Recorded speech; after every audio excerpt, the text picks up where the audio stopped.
Bonjour à tous, je vérifie que la vidéo fonctionne bien. Il y a parfois des petits coups de vent. Je me suis installée devant un monsieur Lila parce que j'en ai plusieurs. Et nous allons... Alors pour les nouveaux abonnés, je vous ferai la description à la fin pour ne pas ennuyer les personnes qui suivent au fil du spirituel. Et on va bien voir les messages qui nous sont délivrés aujourd'hui. Nous sommes le 10 mai. Bon, je vous lis quand même le 10 mai. Nous sommes plutôt le soir. Mais le soleil tape comme si on était en plein été. C'est incroyable. Bon, alors j'ai mon micro qui est là. J'espère que vous m'entendrez bien. Je vais vérifier. Oui, normalement, tout est bien branché. Parce que j'ai vu que quelquefois, le micro ne fonctionnait pas. Alors ça, c'est embêtant parce que c'est tellement agréable quand le micro fonctionne. Encore faut-il que je ne le fasse pas tomber trop souvent, hein, ça serait une bonne idée. Par exemple.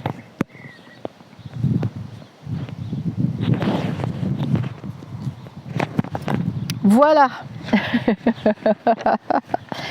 Alors, c'est parti. Les pharisiens et les sadducéens qui voulaient trouver un prétexte pour faire condamner Jésus lui posèrent cette question. Est-ce qu'il faut payer l'impôt à César? Jésus se fit alors donner une pièce de monnaie et demanda: de qui est cette image? De César. Alors, rendez à César ce qui est à César et à Dieu ce qui est à Dieu. Tiens, c'est marrant parce que depuis 2000 ans qu'il cite cette phrase, les chrétiens n'ont jamais trouvé combien ils doivent donner à César et combien au Seigneur. Pour moi, c'est simple. J'allume un feu de bois, il brûle et je dis: que voyons-nous? Tout d'abord une quantité de flammes, puis des gaz en quantité moindre, puis de la vapeur d'eau, encore moins. Puis peu à peu, tout cela disparaît et il ne reste plus qu'une poignée de cendres. Eh bien, c'est ce lien-là qui revient à César, la matière, la terre qui reste, car l'empire de César ne s'étend que sur la matière. Les flammes, les gaz, les vapeurs qui s'élèvent appartiennent au ciel. Alors voilà, il faut consacrer les 3/4 de ses possessions, de ses activités, de ses pensées et de ses sentiments au Seigneur, et 1/4 à César, c'est clair. Ah, j'aime bien parce que j'utilise souvent cette expression en plus. Peut-être que vous aussi d'ailleurs, je crois qu'on l'utilise tous de toute façon. 11 mai. Du point de vue initiatique, le cheval est un symbole de notre nature inférieure, notre personnalité, qui s'exprime à travers le corps physique, le corps astral et le corps mental. Le travail du disciple consiste d'abord à exercer un contrôle sur son cheval, ou plus exactement sur ses 3 chevaux. Pour cela, il doit savoir comment bien tenir les rênes en main. Que sont les rênes? Les liens fluidiques que le cavalier établit entre ses 3 chevaux et lui-même pour pouvoir les maîtriser et les conduire dans la bonne direction. Pour que ces 3 chevaux obéissent et marchent ensemble en harmonie, il faut aussi les nourrir convenablement avec des aliments appropriés. Le cheval physique, le corps, a besoin d'une nourriture saine, fraîche, ainsi que d'exercices pour devenir résistant. Le cheval astral, le cœur, a besoin de pureté, d'amour et de douceur. Quant au cheval mental, l'intellect, il faut le nourrir uniquement de sagesse et de lumière. Ah, c'est très intéressant cette approche. cette métaphore, j'aime beaucoup. Il parle là de nos différents corps éthériques. Parce que nous ne sommes pas qu'un corps physique. Nous sommes un esprit qui occupons un corps physique qui est notre véhicule adapté à cette dimension terrestre.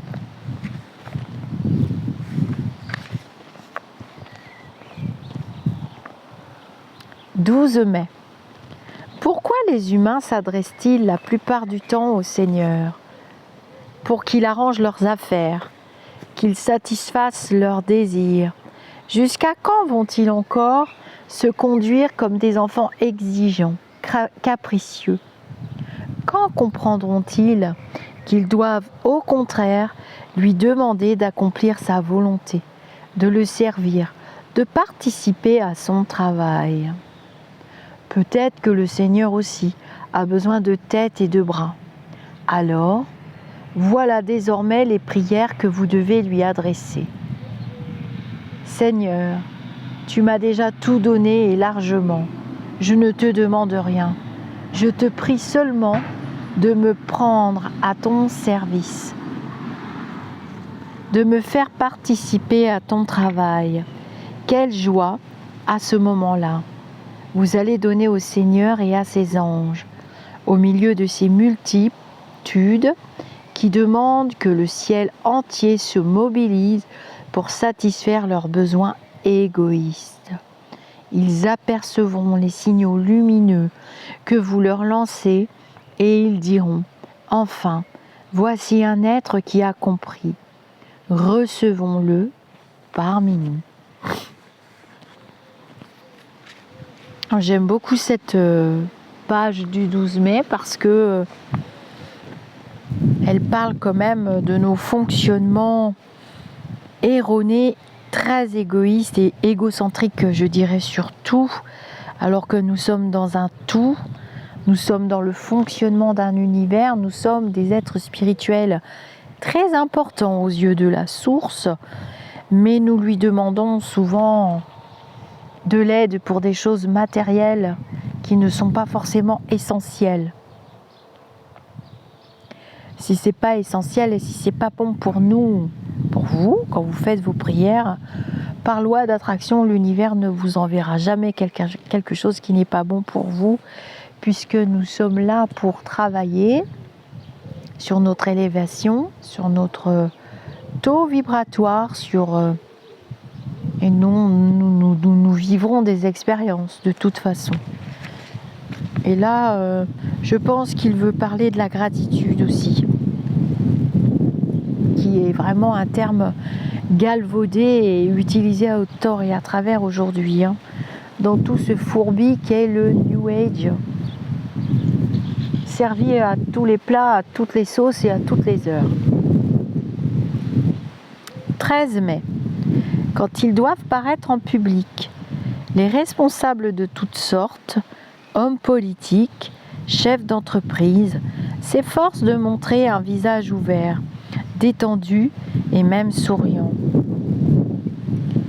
Ils savent qu'il faut faire croire que tout va bien, la vie est belle. Mais souvent, il y a dans cette attitude quelque chose d'artificiel qui ne rassure pas grand monde, et même bien au contraire. Le public sent que ce sont des comédies et il a même l'impression qu'on se moque de lui. Alors là, c'est vraiment d'actualité, il ne l'a pas fait exprès.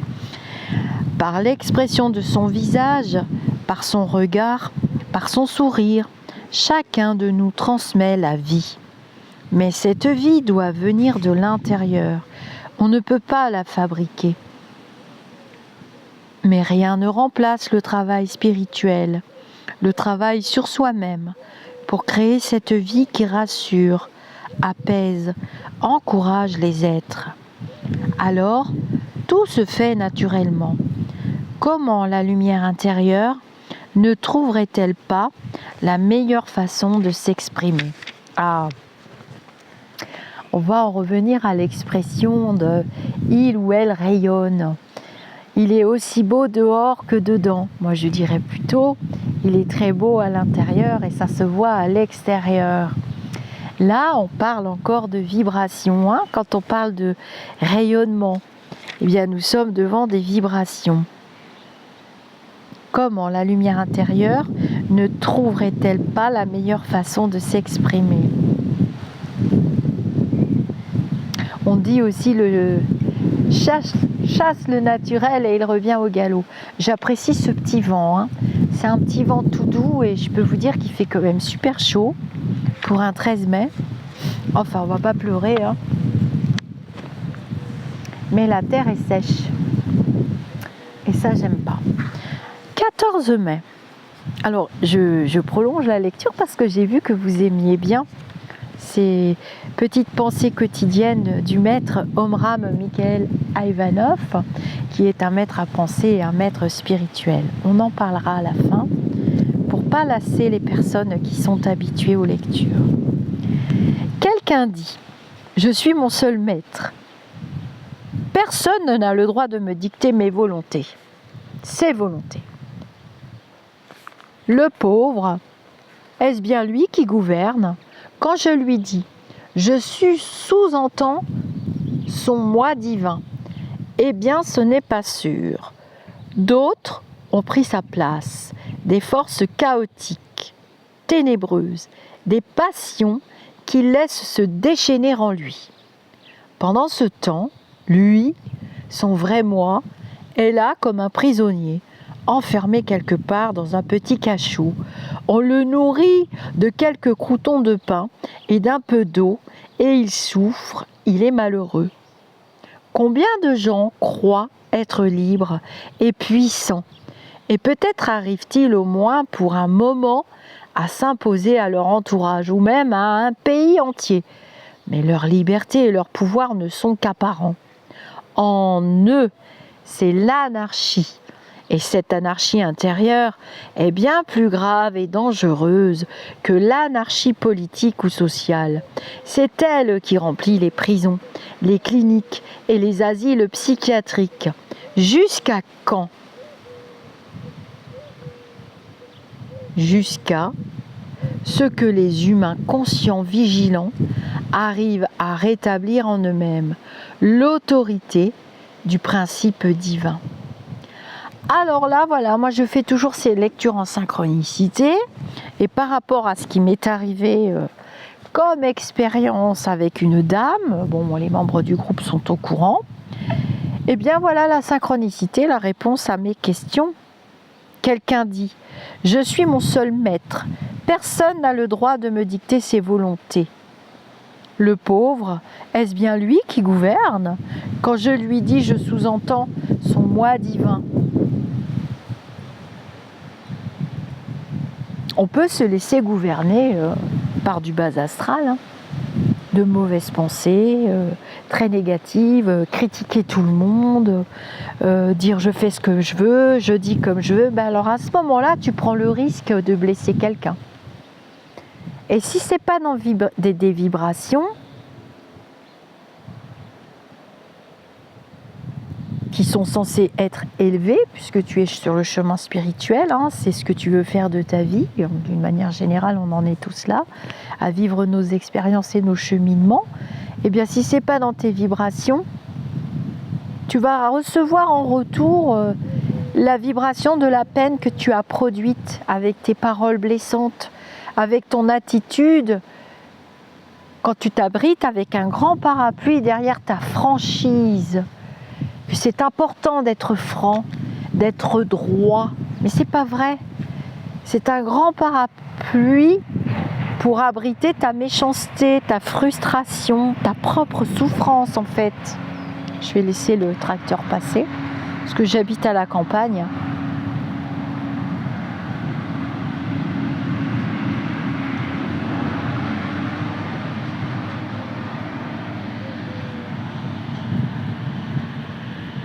Voilà. Il y a un proverbe arabe qui dit, que j'aime beaucoup, qui dit « Avant de lancer la pointe ou la flèche de la vérité, trempe la pointe dans du miel. Combien d'entre nous ne savent pas faire ça? Combien d'entre nous pensent qu'ils sont libres et qu'on peut faire du mal à la société, qu'on peut faire du mal aux autres sous prétexte qu'on doit être franc, qu'on doit leur dire, qu'on doit être honnête. Mais l'autre, à ce moment-là, il n'est peut-être pas prêt à accueillir tout ça. Ça, c'est toi qui le dis, que tu dois être franc, que tu dois tout dire, tu renvoies à l'autre. Moi, j'appelle ça quand même un peu de la perversion. Il y a ceux qui ne se rendent pas compte, évidemment. Ma grand-mère appelait ça les imbéciles idiots. Elle me disait mais qu'est-ce que tu vas perdre ton temps à discuter avec un âne si tu ne sais pas parler la langue des ânes? Bah oui, on va pas perdre son temps, mais trempe la pointe dans du miel, travaille ta bienveillance. C'est vrai, on peut tout dire aux gens, je pense, mais en faisant attention, en y mettant les mots, en y mettant les formes, en étant précautionneux avant tout. Et si on voit qu'en avançant tout doucement, que l'autre n'est pas prêt à accueillir cette vérité qui va le blesser cruellement, cependant il aura ses expériences à vivre de toute façon. Ben moi je te dis que tu n'es pas dans des énergies bienveillantes et non, on ne peut pas tout dire aux gens, leur jeter toutes les vérités à la tête sous prétexte qu'on détient la vérité et que nous sommes tout puissants. Mais je lirai vos commentaires sur le sujet. Ça fera un bon débat.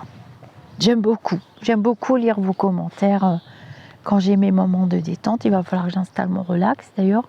Je ne sais même pas pourquoi je n'ai pas pris mon relax. J'aurais pu m'installer mieux confortablement que sur une chaise. Mais c'est parce que je voulais vous montrer mon lilas. Enfin, un de mes lilas. 15 mai. L'attention entretient l'amour. Elle entretient la vie. Prêtez attention aux arbres, aux fleurs que vous rencontrez sur votre route, aux gouttes de rosée, aux papillons, aux oiseaux. Vous pouvez comprendre aussi ce conseil intérieurement. Car en vous aussi, il y a des papillons qui voltigent de fleur en fleur et des oiseaux qui chantent. Parfois, en ouvrant votre fenêtre le matin, vous vous sentez habité par des présences invisibles, pareilles à celles qui peuplent les contes de fées. Et c'est comme si les gouttes de rosée brillaient sur les fleurs et les feuilles de votre âme. Portez attention à cette sensation. Ne la laissez pas s'évanouir sans essayer de la retenir au moins un moment. Alors c'est très beau pour le 15 mai parce que justement, quand on se comporte comme le 15 mai, on travaille aussi ses ancrages. Et ces ancrages, vous l'avez vécu en direct hier avec moi dans le groupe Au-delà du spirituel, quand on n'est pas ancré, à la première tempête, on s'écroule. On s'écroule et on a besoin des autres à ce moment-là pour remonter les escaliers. On se casse la figure dans les escaliers quand on n'a pas d'ancrage. Il suffit que quelqu'un nous pousse et pouf, on va se mettre à pleurer, on va pas être bien. Et donc, retravailler ces ancrages, c'est se poser aussi comme vous le faites pour cet instant de lecture par exemple. En tout cas, je l'espère. Ce sont des instants de lecture qui sont censés faire du bien. J'ai eu cette idée en me disant mais puisque moi ça me fait du bien, que ça m'apaise, ça ralentit mon mental galopant, pourquoi ça ne le ferait pas pour les autres? Et j'ai testé l'aventure avec vous et apparemment ça fonctionne. Et c'est donc un vrai échange et c'est donc formidable. Le tracteur va revenir, donc nous allons faire le 16 mai. Il va repasser par là. C'est le travail des champs, ce sont eux qui nous nourrissent aussi avant tout. Il faut avoir du respect pour nos agriculteurs. Même si le bruit est pas très...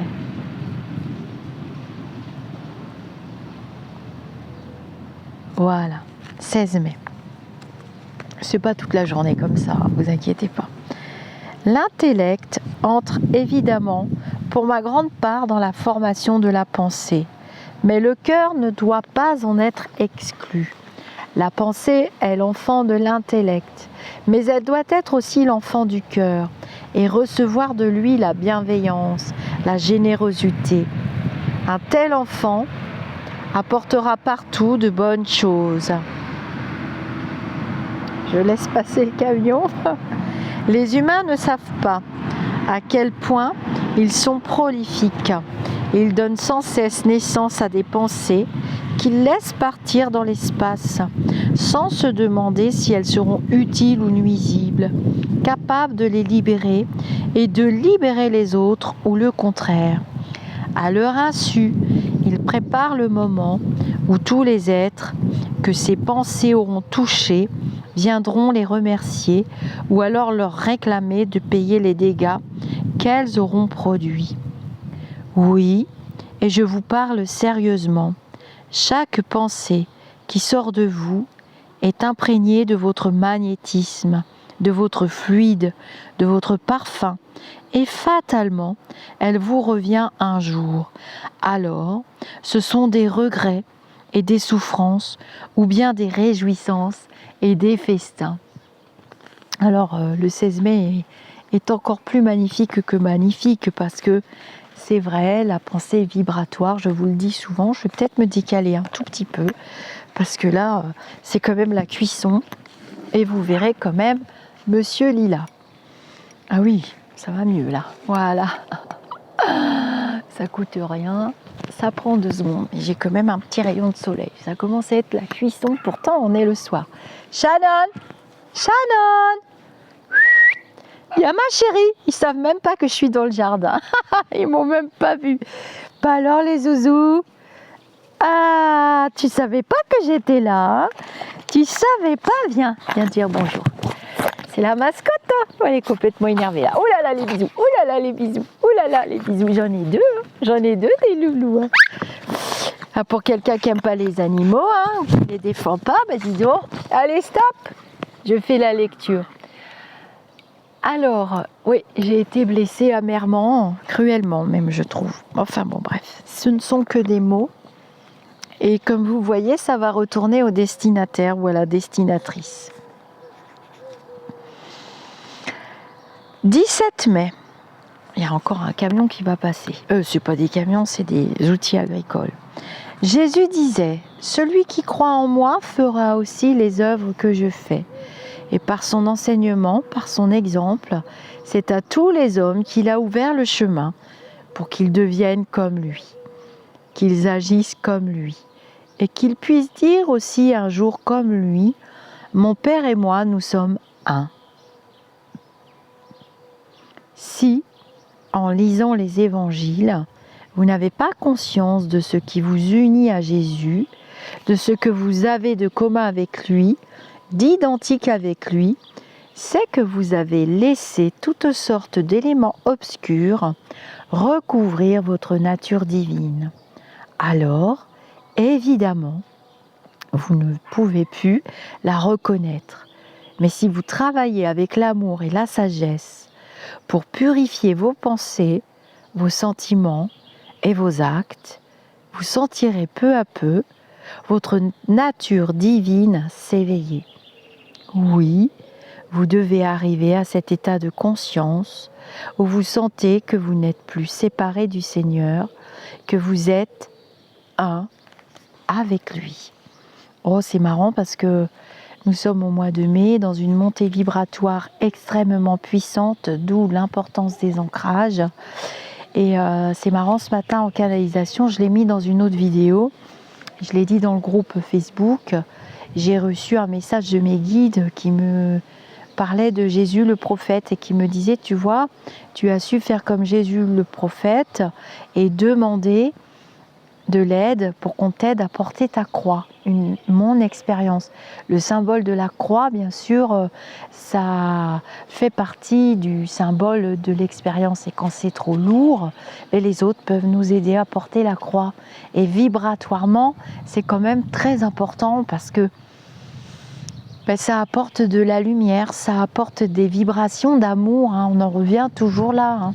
des vibrations d'amour, des vibrations de soutien, au même titre que la prière d'ailleurs. Au même titre que la prière. Ah, on voit bien ce petit monsieur lilas là, qui est pas très très vieux. Je tiens beaucoup à ces lilas parce que c'est Catherine qui m'avait donné les pousses dans son ancienne maison où elle habitait avant. Elle avait de magnifiques lilas. Son mari avait la main verte, il est toujours vivant, il s'appelle Bruno. Pour ceux qui suivent la chaîne, je parle, j'ai perdu mon amie Catherine l'année dernière au mois d'octobre. Ça a été une épreuve terrible. Et toutes les pousses qu'elle m'a données de ces lilas, elles ont prié. J'en ai un très très grand là qui est encore pas de la même couleur. Et par contre, j'ai pas réussi à avoir du lilas blanc. Allez, on va lire le 18 mai. Bon, on dira que cette vidéo est un petit peu en hommage à Catherine qui est absente. Ça, je le savais, je vous l'avais dit. Hein. J'avais mis en vidéo, je savais qu'elle serait absente un certain temps avant son retour hein, dans cette vibration terrestre. 18 mai. Le désintéressement n'est pas la vertu la plus répandue chez les humains. Même quand ils donnent quelque chose ou qu'ils tiennent des discours généreux, il y a presque toujours un calcul derrière. En réalité, bien sûr, aucun geste, aucun sentiment, aucune pensée ne peut être absolument désintéressé. Même l'amour envers Dieu est intéressé. Celui qui aime le Seigneur sait qu'il gagne la lumière, la liberté, la vie éternelle. Il y a donc un intérêt dans cet amour. Mais en changeant d'objet, cet intérêt a changé de plan, car la lumière, la liberté, la vie éternelle sont des acquisitions divines. C'est donc dans cette direction que nous devons aller, vaincre l'intérêt inférieur qui ne tend qu'à satisfaire les instincts et les convoitises pour trouver un intérêt supérieur. Le besoin de grandir, de nous ennoblir, de nous diviniser. Mais là encore, il y a un intérêt. Quoi que nous fassions, nous agissons par intérêt. Je suis entièrement d'accord avec le maître Omraam Mikhaël Ivanov puisque l'amour inconditionnel sur le plan terrestre, l'école dans laquelle nous sommes venus étudier dans cette incarnation, il n'existe pas, pratiquement pas. Il y a toujours une condition. Cherchez bien, hein, il y a toujours une condition.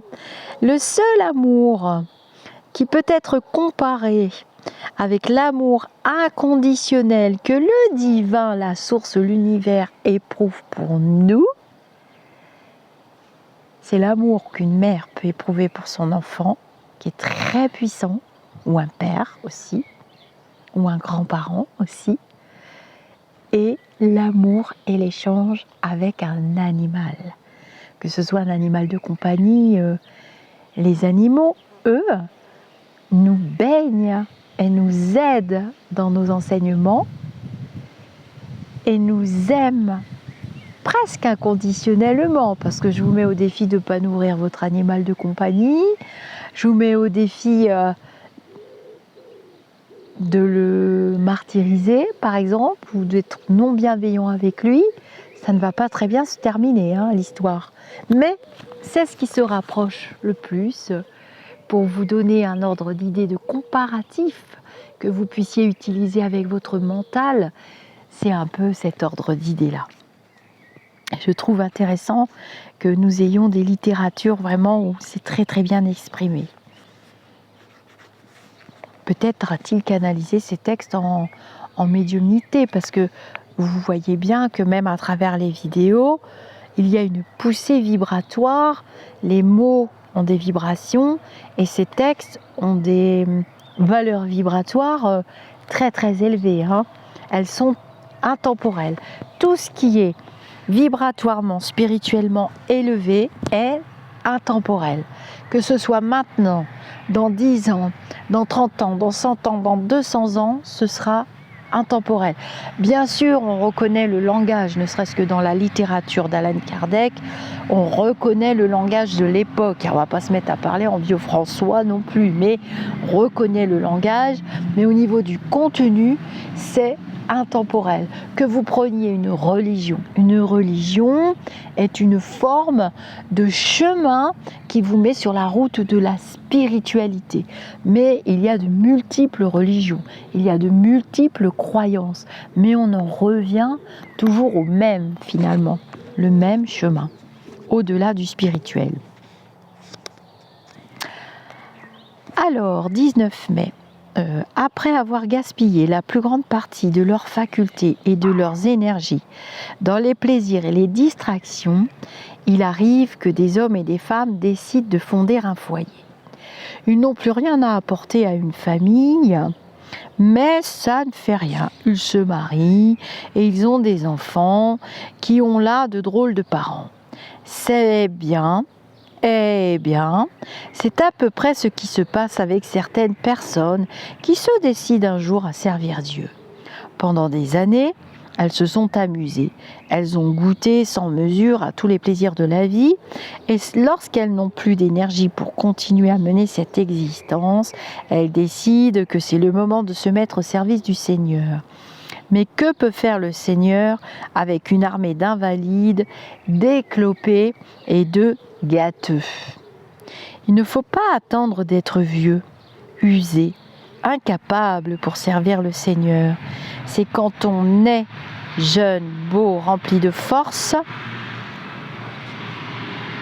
on le laisse passer, qu'on doit avoir une discipline, un idéal et consacrer sa vie au ciel. Le ciel se penche alors sur des êtres pareils pour déposer en eux la sagesse et son amour. Il ne les abandonne pas et il leur donne les possibilités de réaliser leur idéal divin. Oui, il n'y a pas d'âge, il ne faut pas attendre de s'ennuyer, il ne faut pas attendre pour travailler sur soi et sur ce qu'on a à faire et sur le plan divin. Alors bon, c'est vrai qu'il utilise le mot Dieu très souvent, mais bon, c'était dans le langage de l'époque. 20 mai, et ensuite on arrêtera là et je vous lirai la 4e de couverture. Beaucoup de gens qui se rencontrent n'ont rien à se dire, mais il suffit que le nom de telle ou telle personne soit prononcé pour qu'immédiatement ils trouvent là un sujet inépuisable de commentaires. Et ces commentaires sont rarement inspirés par l'indulgence ou la compréhension. Au bout d'un moment, ils se quittent. Mais c'est pour recommencer plus loin. Un tel, vous ne savez pas ce qu'il a fait, et alors voilà la même histoire racontée avec quelques détails supplémentaires. Car les humains ont naturellement tendance à l'amplification. Le monde entier est ainsi rempli d'amplificateurs, surtout quand il s'agit de colporter des histoires scabreuses. Ces histoires, il les prépare en y ajoutant un peu d'une sauce tout à fait spéciale qui rend le plat de plus en plus indigeste. Mais plus ce plat est indigeste, plus il y a d'amateurs pour s'en régaler. Voilà comment les humains empoisonnent leur atmosphère. Et le plus extraordinaire, c'est que souvent, c'est cela qu'ils appellent les informations. Que voulez-vous que je vous dise? C'est écrit noir sur blanc. On adore s'intoxiquer. Il y a des chaînes YouTube où on vous promet des catastrophes, où on vous prédit des horreurs. On ne vous prépare pas à affronter tel ou tel événement et à vous expliquer pourquoi vous allez devoir le vivre et pourquoi vous devez essayer tant bien que mal d'ailleurs, moi y compris, de changer les vibrations, de les transformer en expérience, d'en tirer un enseignement qui va vous tirer vers le haut, eh ben non! On en mange, on en consomme de ce gloubi-boulga de New Age. Enfin, moi, j'aime pas ça. Je vous dis tout de suite, dès que je ressens que la vibration est négative, que ça va parler de telle carte veut dire ci, telle carte veut dire ça, et nanani, nanana. Faire des prophéties, c'est pas donné à tout le monde. Faut arrêter avec ça. Et là, c'est un peu le principe. Pareil pour la télévision. Que vous mettez celle-ci, 163, 162, c'est les numéros qu'elles ont, les chaînes là d'information dans ma télé. Ah bah tiens, lui il a mis la pub à ce moment-là, l'autre il met pareil, l'autre il met pareil, l'autre il met pareil, et puis il parle des mêmes sujets en même temps, et puis c'est toujours les mêmes qu'on invite, et puis l'autre il va là, puis c'est les chaises musicales. En ce moment on tourne en boucle, hein, vous avez remarqué, et c'est tout le temps pire que l'autre, que pire que l'autre, que pire que l'autre. On nous avait fait le coup avec les masques, avec les gels, avec le truc, et ça recommence maintenant, c'est avec la guerre. Alors c'est plus le papier toilette, c'est l'huile, c'est le truc. On crée nous-mêmes nos propres existences et on est très fort pour ça, pour se créer des pénuries, pour se créer des... Et si tu arrêtais? Et si tu étais capable de faire un pacte avec toi-même? Moi j'écoute, hein. Maintenant vous m'avez enseigné que ça voulait dire ça, que ça c'était ci, que ça c'était ça. Ben, j'écoute maintenant et je me dis je comprends, parce qu'il faut que je puisse redescendre, regarder ce qui se passe sur la planète. Je ne peux pas passer ma vie perchée à faire des prédictions, voilà. Surtout qu'elles sont assez longues déjà, donc hein. Et oui, vous voyez, le maître le dit, et ils appellent ça les informations. Mais on vous informe de rien. On vous salit la cervelle. On vous explique pas à quoi ça sert. Déjà, je comprends pas, parce que des personnes qui sont censées vous guider tout simplement, vous aider sur votre chemin spirituel, vous essayer de faire comprendre des choses, comment ça se fait qu'elles prennent des cartes et qu'ils prennent des cartes juste pour vous dire ça c'est noir, ça c'est noir, ça c'est noir. C'est quand que tu peux nous dire que le noir aussi, ça fait partie des couleurs. Alors le noir n'est pas dans la couleur de l'arc-en-ciel, c'est quand même beaucoup plus nuancé que ça dans l'univers, hein. C'est pas tout noir tout le temps, c'est pas tout blanc tout le temps. Ce sont les couleurs d'un arc-en-ciel et ça s'appelle la vie. Et il y a des vies, de multiples vies dans de multiples dimensions et dans de multiples vibrations. Ça, c'est important que vous le compreniez aussi. On n'est pas tout petit rikiki tout seul ici dans cette planète, hein. Non, non, non, non, non, non, non. Faut arrêter avec ça. Donc vous voyez que même le maître en parle dans ces petits instants de lecture, bien agréables, pour moi en tout cas. Parce qu'il faut quand même penser à soi, hein. Faites-vous plaisir, accordez-vous des pauses. Tiens, regardez. Je ne sais pas si vous l'entendrez. J'adore, j'adore. Ça roucoule, c'est la saison des amours pour les oiseaux. Elle répond, vous voyez, ça répond là-bas. Ils se répondent. C'est génial. Alors, pour ceux qui arrivent sur la chaîne, vous êtes super sympa de vous abonner déjà. Vous êtes nombreux là dernièrement. Ça monte. Allez, on la tire vers le haut, hein. Notre chaîne à nous tous, elle est à vous, hein. C'est pas que à moi. C'est pas ma chaîne YouTube. C'est un outil, c'est tout. Il faut en prendre soin. Et d'ailleurs, on nettoie de moins en moins les commentaires parce qu'on en trouve de moins en moins des commentaires épouvantables. J'écoute. Je ne sais pas si vous entendrez dans la vidéo. Je vais peut-être mettre le micro par là. L'autre va répondre normalement. Non. Non, il répond pas. Ah.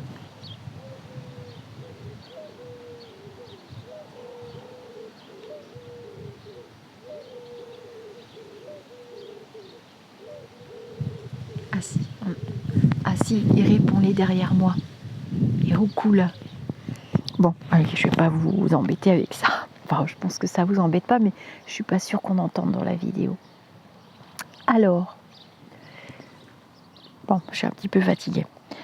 Qui était le maître Omram Mikhaël Ivanov? J'ai encore du mal avec la luminosité encore puissante. Je vais remettre mes lunettes.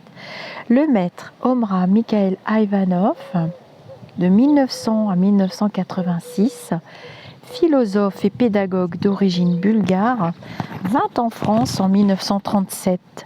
Bien que son œuvre aborde les multiples aspects de la science initiatique, il précise: chacun doit travailler à son propre développement, à condition qu'il ne le fasse pas uniquement pour lui-même, mais pour le bien de la collectivité.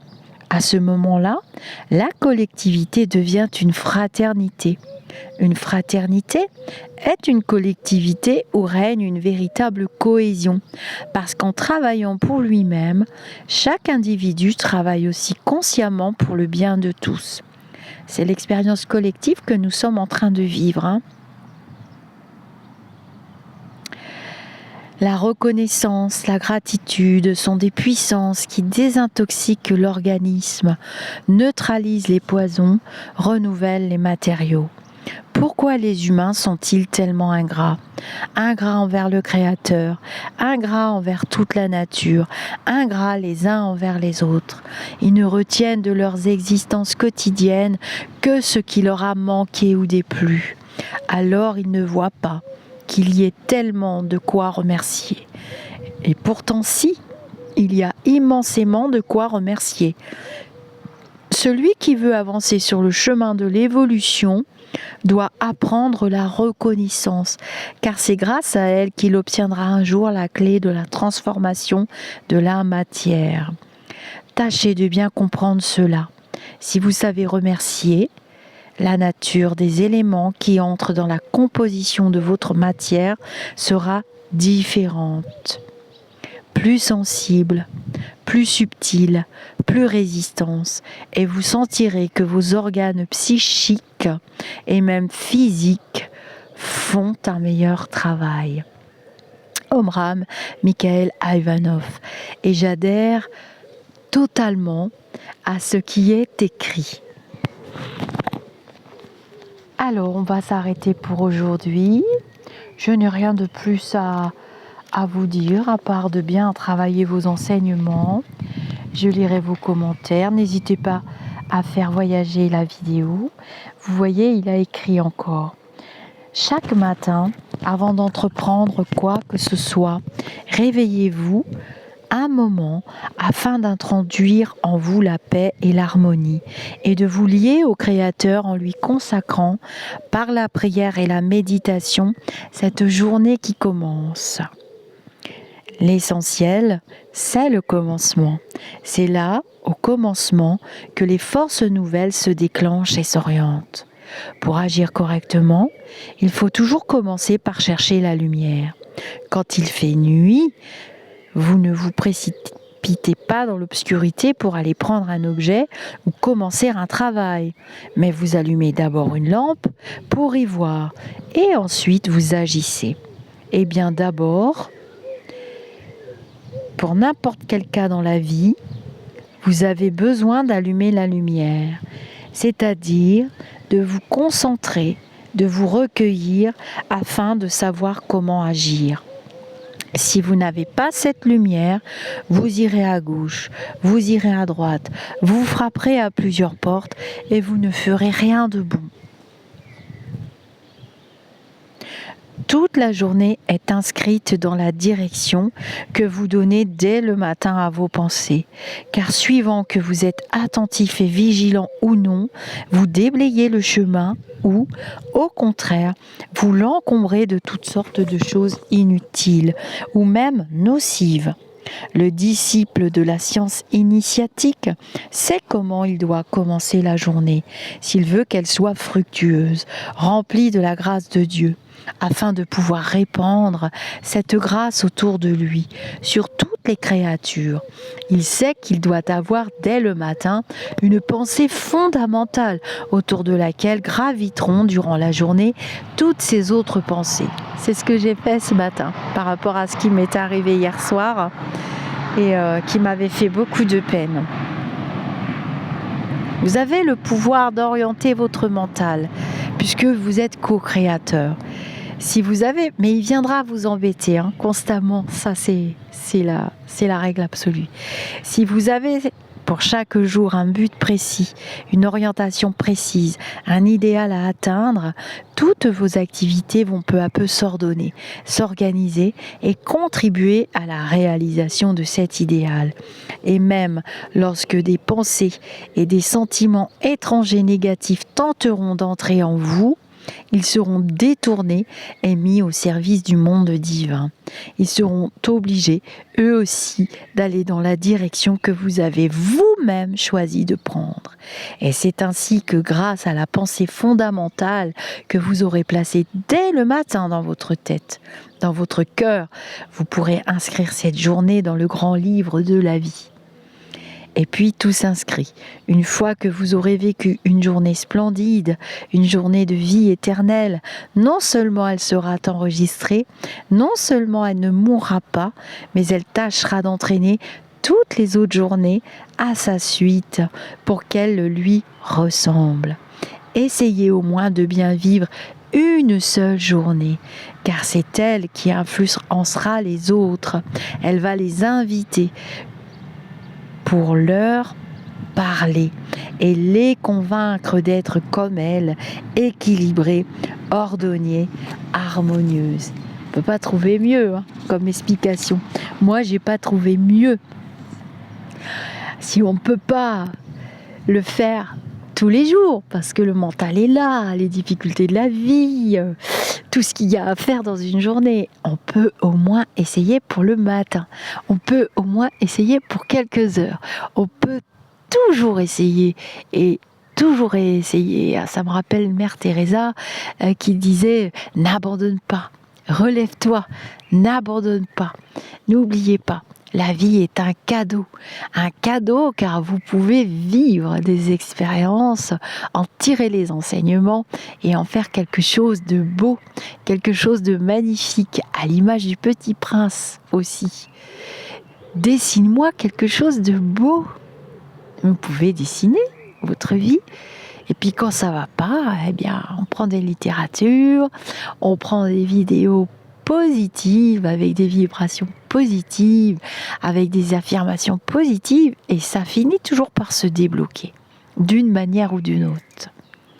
Faites-vous confiance sur ce sujet. Je vous dis namasté, je vous dis à très bientôt pour d'autres jolis instants de lecture, encore et on continue sur la chaîne. Votre chaîne, ce n'est pas que ma chaîne YouTube, c'est à nous, n'oubliez pas. À très bientôt.